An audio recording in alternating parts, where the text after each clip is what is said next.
खुलुमबाय बयखौबो फोरबो जिसु ख्रिस्टनि मुङाव आंनो सैथोनि लामा इउटुब चेनेलनि गेजेरजों बयनोबो अननाय मोजां मोननाय सिबिनाय जासिहरबाय गोजोन्थों। अननानै बयबो खोनासंदो। आङो मोनसे बाथ्रानि सायावहाय बुंनो हास्थायदों। इसोरनि अननाया सोलाय रोङा। इसोरनि अननाया सोलाय रोङा। बेखौ मोनसे बाइबेल पार्टनि गेजेरजों आं बुंनो हास्थायदों। बोसोन बिजाबनि जोंनि बे गोथार बाइबेलनिफ्राय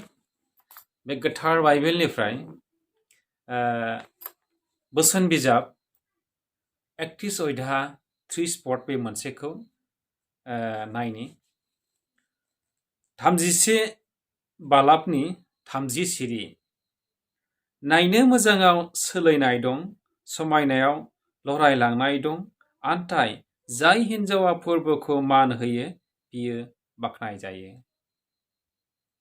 जोङो जोंनि गुबै रावजों फरायनानै खोनाबाय।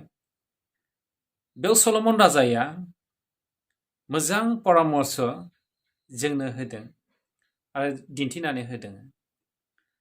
नायनो मोजाङाव सोलायनाय दं, समायनायाव लरायलांनाय दं, आन्थाय जाय हिन्जावा फोरबोखौ मान होयो बियो जेब्लायबो बाख्नाय जायो। बे संसारनि गासैबो नायनो मोजाङाव सोलायनाय दङ। बे संसारनि गासैबो समायनायाव लरायलांनाय दङ। बिबारजों रुजुदों मानसिनि जिउखौ। दिनै समायनासिन बिबारा समायनायै थाबाय थाया। समायनासिन बिबारा समायनायखौ होखांनायनि उनाव बे लरायलांनानै सिरिलाङो। आरो बे सिरिलाङोब्ला बियो गावनि गुनखौ बियो बिथाइ महरै गालाङो। बे बिबार बाराब्ला बे बिथाइ थाया। बिबारा सिरिलाङाबा बियो गुन जाया। बे गावनि गुनखौ बे दिन्थिलांनानै आरो बियो बिथाइ बेगर बे खालामनानै गालाङो। आरो नायनो मोजाङाव सोलायनाय दङ, नायनो मोजाङाव सोलायनाय दङ। जोङो बे बुहुमनि गासैबो सोलायनाय, बे बुहुमनि गासैबो जोंनि मेगनजों नुनाय गासैबो सोलायनाय आरो सोलायनाय दङ। जेरै जोंनि महर मुस्रिखौ लानानै जोङो गावखौ थिफुदला जानाय आरो गावखौ दुबगां खालामनानै लानाय, बेवहायबो जोंहा सोलायनाय दङ। बेवहायबो जोंहा रानलांनाय दङ। बिबार बादि जोंहा रानलांनाय दङ। बुहुमनि बयनिख्रुइबो देरसिन, बे बुहुमनि गासैनिबो देरसिन जोंनि मानसिफोरनि गेजेराव जायखौ माने मेथाइनि राजा होननानै जों मिथियो, माइकेल जेक्सन। बे माइकेल जेक्सना निग्र' फोलेरनि सासे सुबुंमोन आरो बिनि न'खरानो गासैबो निग्र'खा। आरो बियो गावनि महर मुस्रिखौ गोसोमखाय, बियो थाखा फैसा गोनांखाय, अजस्र सम्पति गोनांखाय, जेनिबो आंखाल गैयैखाय बियो गावनि महरखौ गुफुर खालामदोंमोन। आरो बियो गावनि देहाखौ गासैखौबो बियो प्लास्टिक सार्जार खालामनानै बियो गोसोम फोलेरखौ बियो गुफुर फोलेर खालामनानै लादोंमोन। आरो बियो सासे बिख्यात मानसि जानायखाय बियो इसोर गैया होननानै गावनि गिटार आरो गावनि मेथाइयावनो इसोर दङ होननानै बे बुंनानै लाग्रामोन। नाथाय बिनि गासैबो देहाया हानि मोदोमखाय, बिनि गासैबो जिउआ इसोरनि होनायखाय बियो गावनि बे देहानि माखासे जे जोङो खामानि मावनाय समफोरावहाय जोंनि देहाफोरजोंहाय गोलोमदै गयो आरो गोलोमदै गनानै संख्रि गयो, बिजानुफोर गयो, गासैबो माने जोंनि थैनि खामानिफ्रा जोंनि मोदोमावहाय जोंनि खामानि मावनायजों बियो मिथिंगानि आबहावाखौ जायो। नाथाय बिनि गासै देहाया प्लास्टिक सार्जारि खालामनायखाय खोबनानै दोनजानाय बादिखाय बियो हमनो हायै बादि बेमार जानायनि गेजेरजों बियो थैनानै थांदों। बिनि सजस्र धन सम्पति, बिनि गासैबो थाखा फैसा धन सम्पति बियो हायावनो थालांदों। आरो बिनि मोदोमा बे हाजोंनो मिसायलांदों, हाजोंनो गोरोबलांदों। थिग बेबादिनो नायनो मोजाङाव सोलायनाय दङ, नायनो मोजाङाव सोलायनाय दङ आरो समायनायाव लरायलांनाय दङ। नाथाय इसोरनि अननाया बेबादि नङा होननानै सलमन राजाया बुंदों। माबादि बुंदों? जाय हिन्जावा, जाय बिमा माहारिया फोरबोखौ मान होयो, इसोरखौ गियो, बियो जेब्लायबो बाख्नाय जायो। बियो जेब्लायबो बाख्नाय जायो, बियो जेब्लायबो अनखांजायो, बे जेब्लायबो मानसिफोरजोंहाय मान होजायो। बेबादि सलमन राजाया बुंदों। सलमन राजाया उपदेशगिरिनि 12 अध्याय 7 आरो 8 बुंदों, मानसिनि मोदोमा पृथिबीनि हाद्रिजों गोरोबलांगोन आरो प्राणखौ जायहा होदों बे इसोरनियावनो जिउआ थांफिनगोन। सानसुमैगिरिया बुंबाय, नंखाय बाखाय, नंखाय बाखाय। सानसुमैगिरिया बुंबावबाय, गासैबो नंखाय बाखायल'। बे संसारनि गासैबो नुनो मोननाय, बे गासैबो नुनो मोननाय समायनायफोर आरो बे संसारनि गासैबो नायनो मोजां, बे गासैबो सोलायनाय दङ आरो लहरायलांनाय दङ। नाथाय जाय सुबुङा इसोरनियाव नांथाबगोन, इसोरखौ गिगोन, इसोरखौ फोथायगोन, बे न'खरनि गासैबो इसोरा सोलायाजासे जेब्लायबो मानसिफोरनि सिगाङाव बियो बाख्नाय जागोन आरो बियो मान होजागोन। बाख्नाय जागोन आरो बियो मान होजागोन। बेनिखायनो जाय बिथांमोनहा इसोरखौ मोनबाय आरो जाय बिथांमोनहा इसोरखौ गियो, बिसोरो खाफाल गोनां। बेनिखायनो तिमथिखौ पाउला गावनि सेथि लाइजामनि गेजेरजों बेबादि बुंहरदों।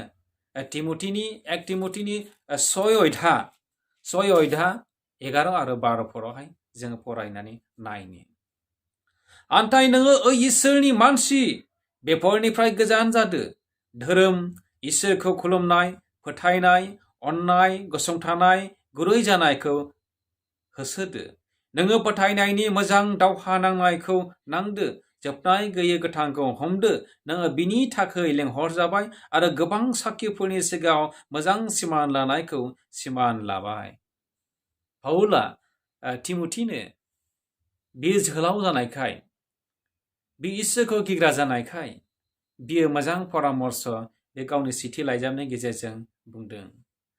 इसोरनि मानसिफोर, बेफोरनिफ्राय गोजान जादो। धोरोम, इसोरखौ खुलुमनाय, फोथायनाय, अननाय, गसंथानाय, गुरै जानाय, बेवहाय गोसो होदो। संसारनि लांसुनिया बाजारु, संसारनि गासै गियान, संसारनि गासै लुबैनाय, संसारनि गासै सोलायनाय, संसारनि गासै सोलायनाय, बेफोरनिफ्राय गावखौ नेप्लायनानै नोंसोरो इसोरखौ फोथायनाय, इसोरखौ खुलुमनाय, अननाय, गसंथानाय, गुरै जानाय, बेवहाय गोसो होदो। जायफ्रा इसोरनियाव लेंहर जाबाय, जायफ्रा इसोरनियाव फैबाय, जायफ्रा इसोरखौ मोनबाय, इसोरखौ फोथायबाय, बिसोर साफ्रामबो गसंथादो। नोङो फोथायनायनि मोजां दावहा नांनायखौ नांदो। जोङो फोथायनायनि मोजां दावहा नांग्रा बादि जोङो आगजुखौ बादि फोथायनायखौ गानदो। पाउला सेथि लाइजामनि गेजेरजों तिमथिखौ बानजायहरदों। जेराव नोङो जोबनो गैयै गोथांनि थाखाय लेंहर जाबाय, जोबनो गैयै गोथांनि मालाखौ मोननो थाखाय नोंनो आरो आंनो फोरबो जिसु ख्रिस्ट'आ, इसोरा दानिफ्राय लानानै नोंनि थाखाय आंनि थाखाय दोनखाजाबाय। बेनिखायनो नों जायनि थाखाय नों लेंहरजाबाय बिनि थाखायनो नोङो गसंथादो, गोथांखौ मोननो थाखाय नों हमथाबदो, आरो नोङो बिनि थाखायनो लेंहरजाबाय, आरो नोङो बिनि थाखायनो साखिफोर जाबाय, आरो बिनि थाखायनो नोङो मोजां सिमान लानायखौ नोङो सिमान लाबाय। फोरबो जिसु ख्रिस्ट'नि सिगाङाव जों बयबो सिमान लाबाय।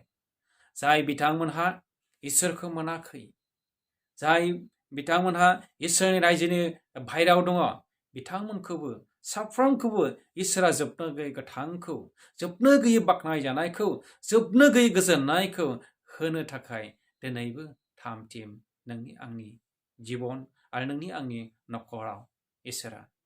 बेनिखायनो अनलायग्राफोर, इसोरा जोंनो मोजां मोनसे परामर्श जोंनि गोथार बाइबेलनि गेजेरजों जोंनो फोरोंबाय।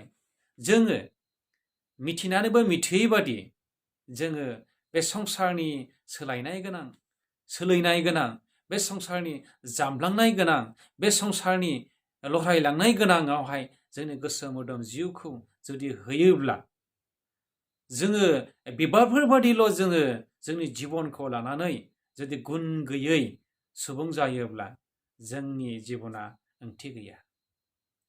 जोङो ओंथि गैयै बेबादि बिबारफोर बादि सल'मन राजाया फोरमायदों। जाय हिन्जावा आरो जाय सुबुङा इसोरखौ गिगोन, इसोरखौ मानिगोन, इसोरनि गियानाव थागोन, बे साफ्रोमबो जेब्लायबो संसाराव थांना थासान्दि इसोरजों आरो मानसिजों, सुबुंजों बियो बाख्नायजागोन आरो मान होजागोन। सासे आइजोहा गावनि न'खराव, गावनि न'खरखौ खांनायाव सासे उन्दै गथ'खौ बादि थाबायनो फोरोङो, रायलायनो फोरोङो, आरो बे गथ'खौ लेखा फरायनो फोरोङो, रायज्लायनो फोरोङो, मान होनो फोरोङो, गासैबो बिथिङाव मोजां परामर्शखौनो होयो। बेनिखायनो आइजोफ्रा बांसिनै जोंनि न'खरावहाय न'खर खांनायाव आरो न'खरनि बिबाना एक नम्बराव दायित्व दङ। बेनिखायनो सल'मन राजाया बुंदों, जाय हिन्जावा फोरबोखौ मान होयो बे हिन्जावा धन्य, आरो बे हिन्जावा बाख्नायजागोन, बे हिन्जावा जेब्लायबो बाख्नायजागोन। बिनि न'खरा जेब्लायबो सिखोन साखोन, आरो बिनि न'खरा जेब्लायबो मानजों बुंफबगोन, आरो बिनि न'खराव जेब्लायबो गोजोननाया स्थापन जागोन। बेनिखायनो साफ्रोमबो बिमाफ्रा, साफ्रोमबो महिलाफ्रा, साफ्रोमबो सुबुङा इसोरखौ गिनो आरो इसोरखौ अननो, गावनि बोसोनाव थानो आरो गावनि न'खरखौ खांलांनो थाखाय इसोरखौ गिनाया जों साफ्रोमनिबो गिदिर बिबान। बे अब्लासो जोंनि जिबना इसोरनि अननायजों सोलाया जासे जोंनि न'खराव, जोंनि मण्डलिफ्राव आरो जोंनि गामिफ्राव समायना जागोन। इसोरनि अननाया सोलाय रोङा। बे संसारनि गासैबो सोलायलांगोन, आरो सोलायलांगोन, जामलांगोन, नाथाय इसोरनि अननाया जेब्लायबो जामलाङा जासे थागोन। फोरबोखौ गिग्रा साफ्रोमनिबो जिबन आरो न'खराव इसोरा बे बाथ्रानि गेजेरजों जों बयखौबो बोर होनानै दैदेनथों। जिसुनि मुङै आमेन।